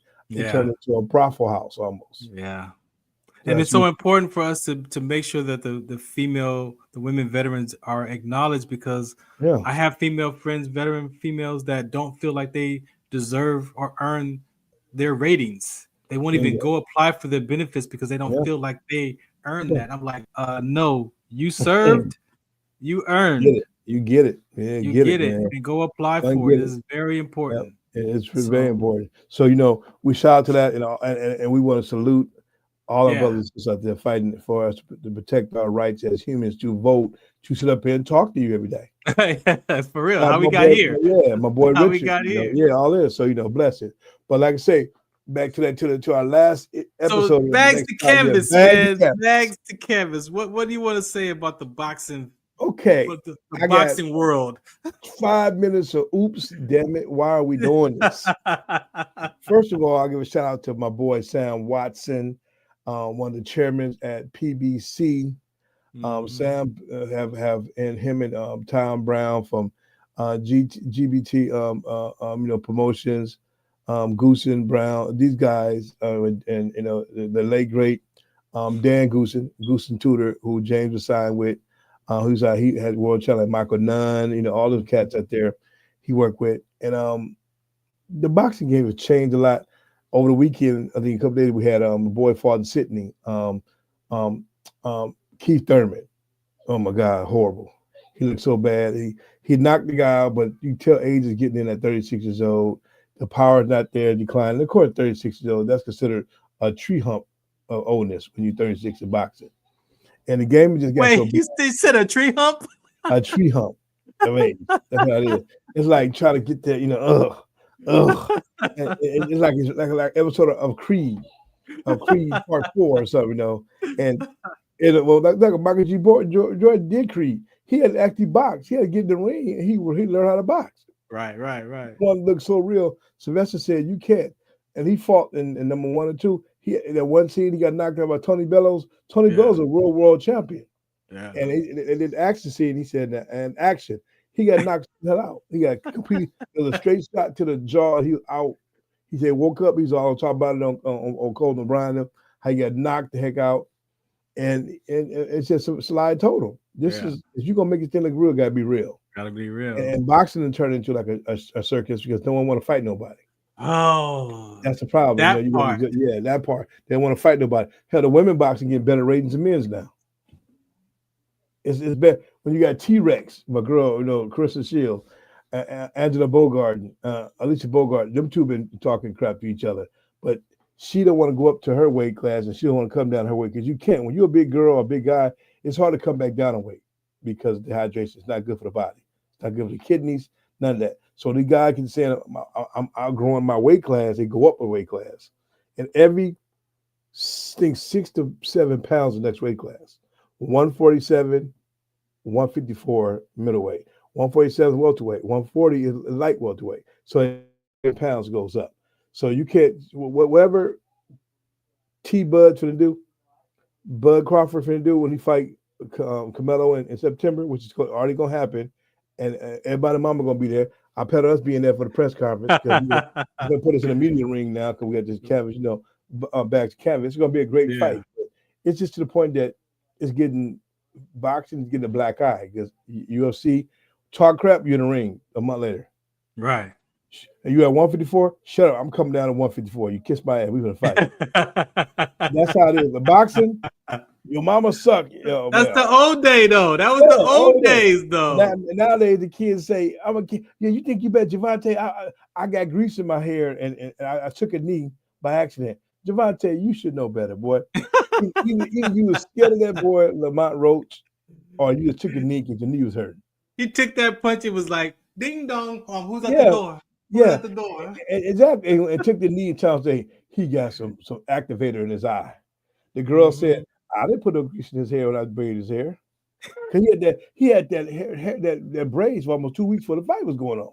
So she rebreided it before the fight. And she said, well, no grease in there. He knows a certain substance you can't have in your hair. Right. Only Vaseline in the corner. So how would she put any other substance? And now he might be in trouble with that because now they want to use that against him. Yeah. Having some illegal substances. Yeah. So you got to see because what Ali fought your boy. He fought Liston, the ointment on the gloves. He fought 2 rounds, couldn't see. Yeah. He said, I also a remember blurry you vision. said that. Yeah, remember he beat the brakes off of List and Steel with blurry vision. So it ain't no excuse, brother. It got Medusa with the little eye, little braid slap against the eye. There it is. Okay, bro. You still got 25 million, but people think the money's not into the purse. It's in the pay-per-view numbers. Do you know Mayweather still haven't cashed his $100 million check against Manny Pacquiao? They fought them 10 years ago. It still sits on a lamp at home. $100 million. He may have used it now, but $100 million check sat there for almost 5 years after the fight was over. Just sitting there. That's what the pay-per-view numbers was. Now, Bud Crawford and Cabello, Crawford said, Cabello saying they're gonna break that record, 2.2 million views. That he claimed they're gonna break. They going for the views. They going for because for the money. That's why I tell my partners, let's get us a pay-per-view in our streaming platform because it's easy money to make. If you get 20,000 people watching a fight for $5 do the math. Right. Oh yeah, it's a wrap. It's a wrap. So why? That's enough money to do my sickle cell trade awareness for the rest of my season. So my gift to you is that I'm a partner in a network, a corporation called Flip Flop Network, and we are starting a pay-per-view, and we're gonna be doing we're gonna do all our events there. So once again, I want to tell everybody that we will be live at 121 West Olympic Boulevard in Santa Monica. First part of April, grand opening of Hammer and Nails. And the number there, I'm gonna get you guys the number there.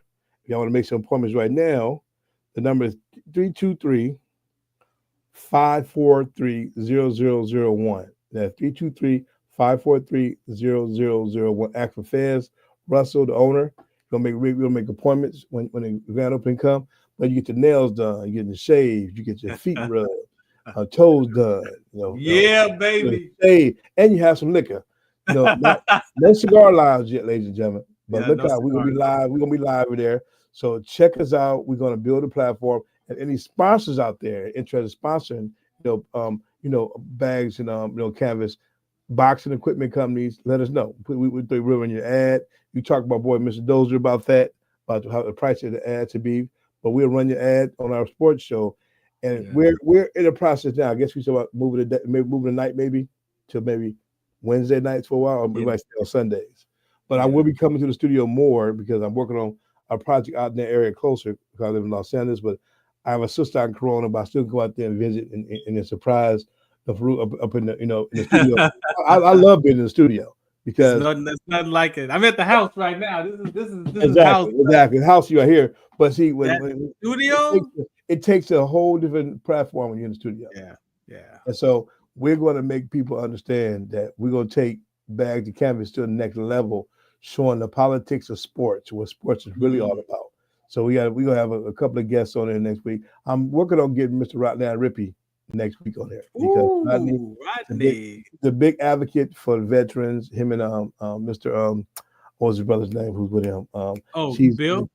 Bill Montgomery, who's cousin of Catherine Johnson. So we want to get, and I also have Mr. B.J. Douglas, who played the father of the Black Power Ranger. And I talk to BJ all the time, and we working on something big. So yes, we need a platform for the vets can come and just lay down and get down, get your nails done. So we're gonna talk to the owner about doing something for the vets on that grand opening. When you come in, you get 50% off a shave or something for him so that we give him back. So we're gonna talk to him about that later next week about doing that on that grand opening. Because the more guys and women come out to enjoy themselves, the man, if you're a female vet, come out with your husband and just give them a pamper by you showing up with support. And all you sickle cell advocates out there, come out there and support your boy, Mr. Dozier, and do something, do something good. I appreciate that. So thank you once again for your time. Yeah, always for sure. Great. Always great. For sure. You talked about your incident with 5-0, right? Yeah, 5-0 and so I was saving mine, right? Because I could relate to you. Yeah. I don't think I don't know if I've ever said this publicly on the episode. Exactly. I want the public to know, but mine it's over with after the 1st of May court day is over with. I'm Yeah. gonna really bring the heat on everybody. Everybody can get a chance to hear what's really going on. 'Cause a But lot of lies, you know. I had a similar incident with Beverly Hills cops. Mm-hmm. I think it was 1991, right after 91, 92. I remember the riots and everything else. Yeah, right after. after. Right around that time, man. I got. It was 4 of us.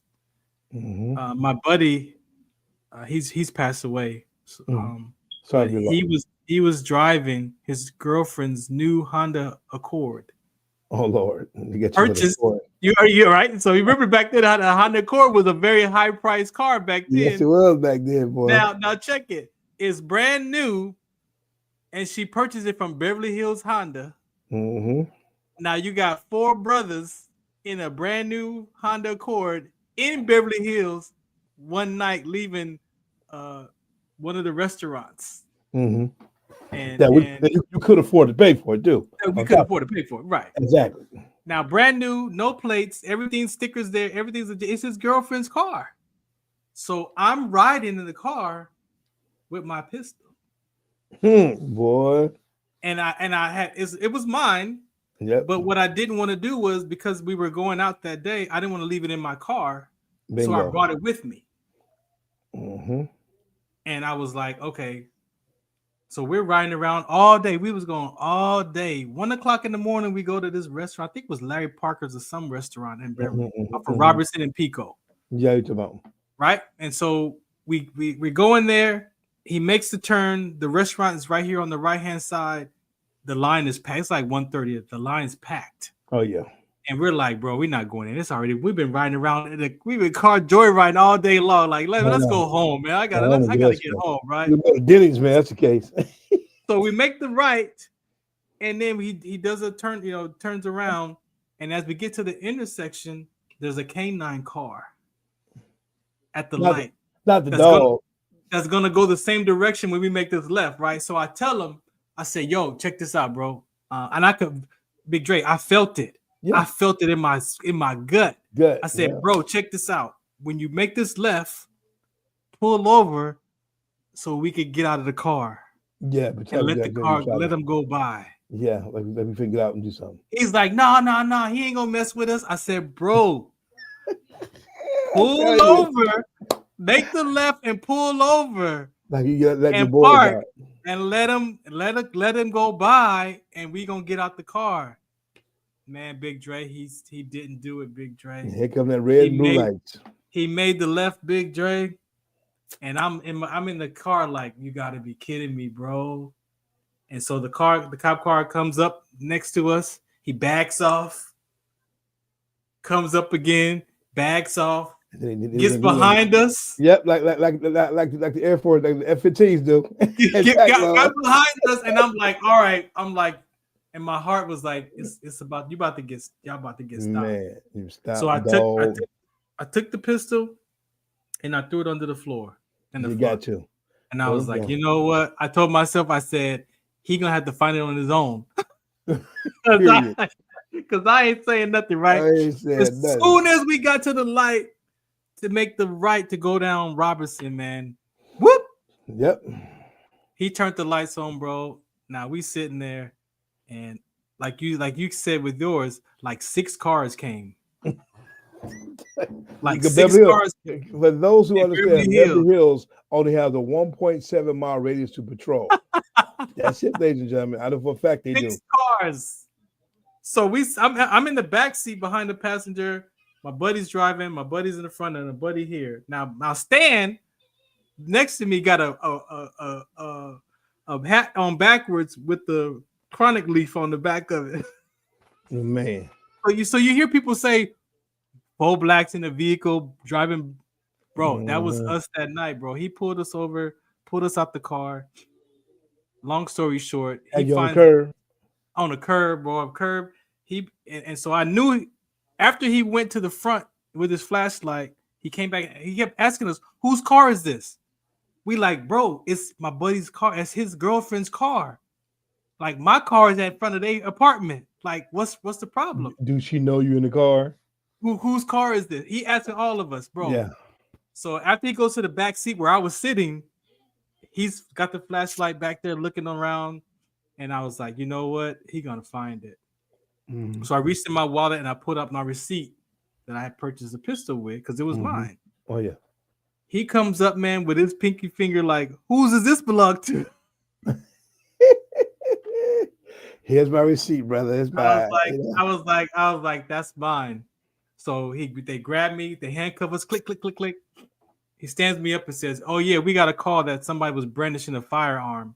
I was like, "Bro, you got to be kidding me!" The victim of a oops, I told the truth.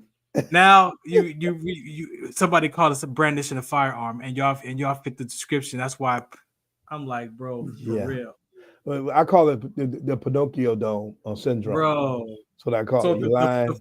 The funny part of the story is after they ran it, it was mine. They did all the running, but he said that how long he did it take didn't them to run it? Bro, they ran it like right where we were sitting. Bingo. Right there. Dude, they had a you can hear the lady hold me. The lady came over the air like register to Farron, serial number 24976. And I'm like, oh, I'm good. Like I told you. Bro, he says, well, I got two things to tell you. I'm like, what's that? He says, well, the pistol is yours. However, we have to take you to the station. I'm like, why? Because the computer's down and we don't know if you have any warrants. I said, bro, I'm in the service, bro. I can't be in the military with no warrants. What are you talking about? Hold on. Let's stop right there now. Okay. Did the woman just come back on the computer and said that your gun was legit? So the computer was up when she ran you the first time. What did he talk about? And there was no clip. He says, where's the magazine at? Mm-hmm. I said, I told you the magazine is in my car, which is in front of their apartment. This is his girlfriend's car. Yep. Like I don't have the clip on me. It's in my car. We can go to my car right now. And you can look in the glove box and see the clip. And the other folks out there, I'm a member of ASSCA, that considered weapon company. I'm just a member of. By law, if the hairpin is not in the gun, it's not considered a firearm. See, the hairpin pin not there because you can't fire it without the pin. The firing pin. Firing pin. So people understand that. So it right there. That's so you're like, well, how can you fire it? No firing pin in it. If you guys saw the shooter, that's what it's all about. I didn't have the magazine. I didn't have the magazine. The magazine I had was my fully loaded. Mine was fully loaded. That's why it got me with CCW permit. They got me for misdemeanors. So that's why I went in and applied for my CCW again. So the time I see the judge, I said, well, I'm in the process now. I'm running for city council. I'm gonna get my CCW, Your Honor. Right. That's what I'm gonna let them know. Period. Big Dre, by the time I got to the station, first of all, when they put me in the car, the dude put me in the front seat. Yeah. Right? He put me in the front. I'm like, why you put me in the front? He's like, man, look. He's like, you're a veteran, bro. He's like, the computer's down. We can't do the background check on you. So I gotta take you in. So I was like, man, this is Beverly Hills. I'm like, where's Eddie Murphy at, bro? Like, where's Eddie Murphy? Like Beverly Hills Cop. Get thrown through a window. Where's Beverly Hills Cop? Like, where's Eddie? So we go to the station, man. They book me, they bring me in. Yep. And they come back and say, well, we don't know. The computer could come up in 10 minutes or tomorrow morning. We don't know. I'm like, bro, for real. So long story short, what about the other boys? So check it. This is what's crazy. Appreciate that. My buddy has a blade. Like the handle is this long. A machete. The blade is this long. He got a machete. He got a machete in between the armrest and his seat. They didn't worry about that. They saw the pistol. They saw the pistol, bro. That's that gun. They wait for me in the lobby at the police station, bro. Mm-hmm. So I think I got out at about 3:00 in the morning. By the time they came back and said, you know what, the computer is still down. We gotta let you go. We're gonna let you go, but if you come up with a warrant, we're gonna come pick you up in the morning. I said, ma'am, I'm in the service. I'm in the military. I can't be in the service. No, I don't have no warrants. Hold on. Did you just say she gave her a proprietary note? You're gonna be there waiting for her. He said if you come up with a warrant, we're gonna come back and pick you up. But since the computer's still down at 3 a.m, I'm gonna let you go. I would have said, But- catch me if you can. That makes no entire Bro. 100% sense right there. Man. Let me tell you. So let me end the story. I go home 6 months later. I get a phone call from a detective that says, you can come and pick up your pistol. I'm like, I'm like, I thought y'all destroyed it. He's like, nope. We investigated. There was no clip.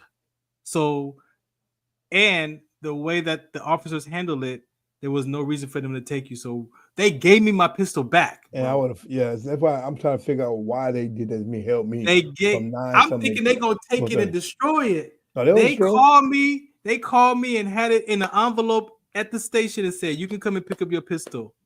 But that and was I got then. it back. Know what it is now? Yeah, you know what it is now? You got to go through the DOJ. I have to go to DOJ to get a gold seal now, stating it's a firearm release, and go to the person, the manufacturer, who I got to the FFL, who sent it. Well, I picked it up and we had 10-day wait to them now to get my gun back now. Wow. They told me that night Sunday, go by properties on Monday while you're in town and pick it up. So I called him on the phone. Oh no, so you gotta get your DOJ release. I said, what you mean? He didn't say that. He let my. So you trying to hold my gun until my court date. You trying to do? You must think I'm crazy. Bro. So my lawyer say, how you holding the gun that is rightfully his? You said it was his. I got paperwork, when you told me your story, I was like, ooh, bro, I got one almost kind of similar. Yeah. So, ladies and gentlemen, just remember, you have rights. Take the firing pin out. And also, you have rights, people. If any of y'all been through this stuff, man, call your local lawyers and find out. And that's what the problem is. We said to lock this show up, to lock it down. Remember, people, if you act your age and not your color, most of y'all will come home. You'll come home. You'll come home. Say that again for the people in the front row. Yeah, if you act your age, not your color, you will come home in a safe environment. Because you can't be out there doing man. They waiting for you to be wicked. They waiting for us to act the fool. They were for a fool. So Rodney King did all he did was take a Honda and go 12 miles an hour and got beat up by 7 officers. Just imagine what happened to us. I'm in a 300. You in a Honda Accord, for God's sake. Honda Accord with 4 blacks. With 4 blacks at 2 a.m. Oh, we going to jail. Oh, you going to jail? You going to jail? So, in Beverly Hills, in a Beverly Hills Honda car with no plate. Yes, you must have just stole this. You had to. You must have just stole this car. You came to Snoop Dogg's house and you went to NWA. You was a supporter of NWA. You can't. Yeah. Whose car is this? Bingo. So, dude, where's my car? Part 2. Big Dre, man, thanks for hanging out tonight, man. I for really sure, man. Much love. Remember, April, Hammer Nails. No, 12-12-1, West Olympic Boulevard, folks. We'll be there live. So prepare. We're gonna give it the merchandise out. We have stuff made for everybody to come out and represent us.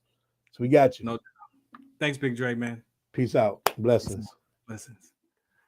All right, again, thanks for listening in to the Farron Dozier Show, Trent Talk Edition. Shouts out to Andy Chan, man, for helping me get that conversation off the ground in the beginning of the episode around the United States and this Canada relationship and this globalization and what's going on in this current presidency. Y'all have opinions about that?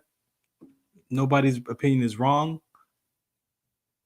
but just be able to give up your opinion. See, that's what I believe is going on in the world today. That we have so many opinions about life, and your opinion is your truth. Nobody's trying to take your opinion away. If your opinion is your truth, but someone might have a different view or a different perspective on that same conversation, and the ability to give up your view to listen to another person's view without diminishing or saying that your view is wrong, that's communication. Communication is harmonious. It's not reactive. It's listening to the person's tone, listening to the choice of words, repeating what the person said to making sure that you understand. This is how we disappear misunderstanding. This is how we have a level of communication that's harmonious, that people can share their views without feeling like they're going to be judged or they're going to have to fight to death to survive an argument with you. It's not about right or wrong or good or bad. When it comes to another human being. Now, there are things in life that are right and wrong, yes, that we have to apply the laws to. But when you apply your opinion up against another human being, human beings We're not fixed objects, but we talk to one another like we're a fixed object. I talk to you like a person with glasses, how the world talks about people who wear glasses. Oh, I'm black, so you talk to me how you hear the world talk about black men. You think you can talk to me that way. I'm a person first. And I believe that that's what's in the way of us being a United States, capital US. Our opinions. I teach that at church. In the spiritual context, my opinion is my will versus God's word and God's will. So if I'm going to be a follower of Christ, I have to give up my will. If I want to follow God, the Trinity, I have to give up my will. My will to me is my opinion for God's opinion about my life. And the moment I did that, I've been free from a lot of issues in life, from a lot of survival mindsets in life. Yes, your opinion is valid. It is your reality. It is not wrong, nor is mine, nor is their neighbors, nor is the white guys or the black guys or the Hispanic guys or the Asian guy's opinion or her opinion. We all have opinions. We all have worries and concerns, and we have circumstances. And yes, we want to be right. You might be right, but just because you're right doesn't make it right to say what you want to say. You have the right to say whatever you want to say. You have that right to say whatever you want to say, but doesn't make it right. We talk about humility, compassion, empathy, all those conversations that might get in the way because your opinion is in the way. Not you as a person, but your opinion. Check your opinions. You're not going to lose a discussion because our opinions don't match. I'm not going to make you wrong because you don't agree with my opinion. I used to. I used to be like that. But that doesn't mean that it has to be that way. All right. I'm out of here. Next Wednesday, more Trench Talk US right here on MB Radio. Shouts out to the crews. I think we've had enough today. All right. So shout us out. What's the count? I appreciate y'all for listening in. I got to get out of here. It's been long enough today. Let's play some music before we get out of here. Let's go. This is my theme song right here. This is the Trench Talk. Shouts out to DJ Tantrum who made this track for me. I've had this for about 13, 14 years now. Appreciate you.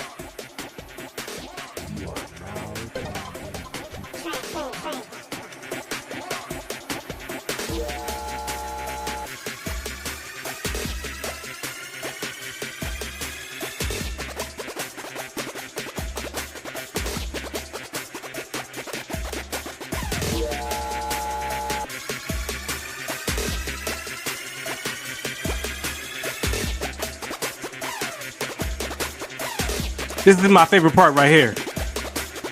You are now tuned in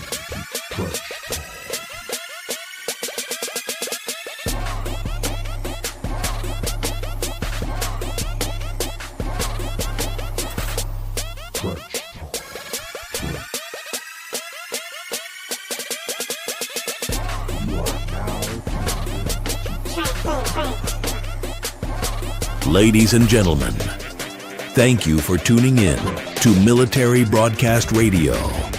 As we wrap up today's show, we want to remind you that the podcast of today's episode will be available right after we go off the air. So if you missed any part of the show or want to listen again, be sure to check it out. And remember, we're here to support and honor our veterans. Your stories and experiences matter, and we are committed to giving you a platform to share them. That's right. We're here to give our veterans a voice. So don't forget to catch the podcast and stay connected with us. Giving our veterans a voice.